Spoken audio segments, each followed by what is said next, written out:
For thousands of years, India has provided an atmosphere that has allowed multiple cultures to flourish, prosper, and to celebrate their uniqueness and individual identities. India's diversity has attracted its visitors for thousands of years. But is everything all right with today's India? Does India have enemies of its diversity? Can India identify them? Can India save itself from them?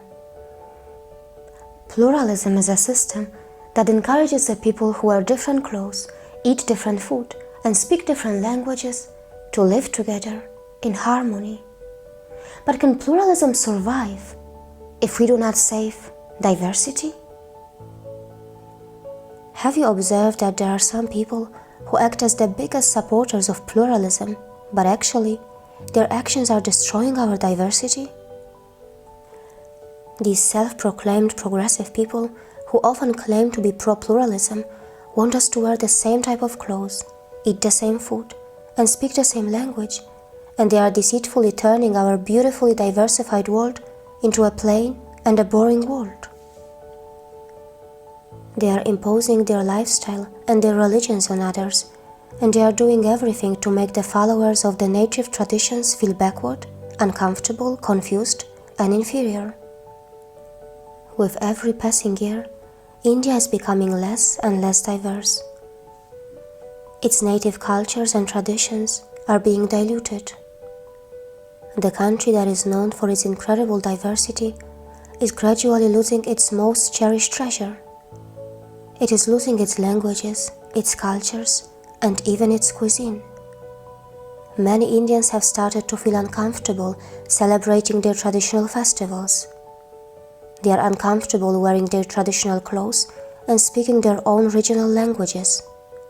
Traditional clothes are even labeled as backward and outdated, and many who wear them are ridiculed. And the irony is that the people who claim to be the biggest advocates of pluralism in India are the people who are making India plain, diluted, and boring.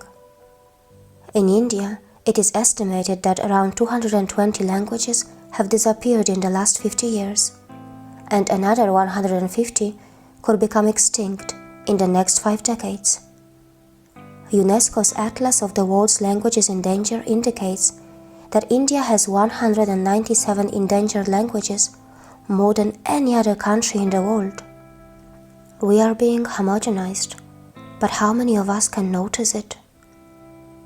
If the traditional practices are ethical, why should they be ridiculed and looked down upon?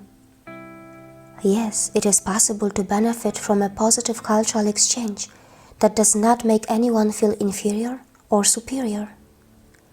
Yes, it is possible to benefit from science, but it is also important to reject scientific misconduct.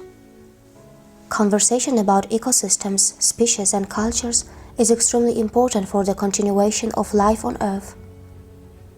In 2001, UNESCO acknowledged this. Article 4 of UNESCO's Universal Declaration on Cultural Diversity stated, "The defense of cultural diversity is an ethical imperative, inseparable from respect for human dignity." Article 1 stated, "Cultural diversity is as necessary for humankind as biodiversity is for nature." It also recognized cultural diversity as the common heritage of humanity that should be recognized and affirmed for the benefit of present and future generations. Isn't it in the interest of the whole humanity that we come forward to preserve India's traditions and its cultural diversity?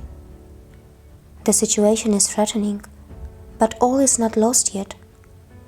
The problem is global, and India is also a victim. But does India realize that it also has the solution for this problem? In times such as these, we can benefit from India's foundational wisdom. There is no civilization in the world which has focused so much on inner exploration. There is no civilization in the world which has focused so much on conquering the mind. It is India's traditional idea that talks about conquering the mind and rejects the idea of conquering the world. The idea of conquering the world is the real enemy of pluralism and diversity. There are many ideologies that have had their entire focus on conquering the world. India could afford to be so diverse because it has traditionally focused on self-exploration. It is India's idea to find the essence of life from within. The idea to conquer the world has given us violence and hate. It has encouraged people to vilify many native traditions. It has destroyed our uniqueness and our individual identities.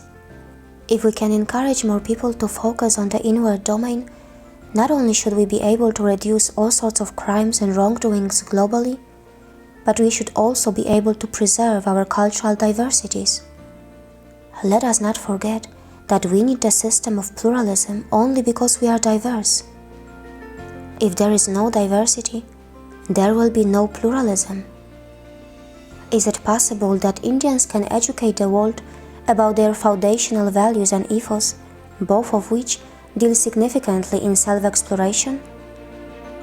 Across these lines, we could encourage the development of respectful relationships and help many cultures to preserve their dynamism and traditional expressions.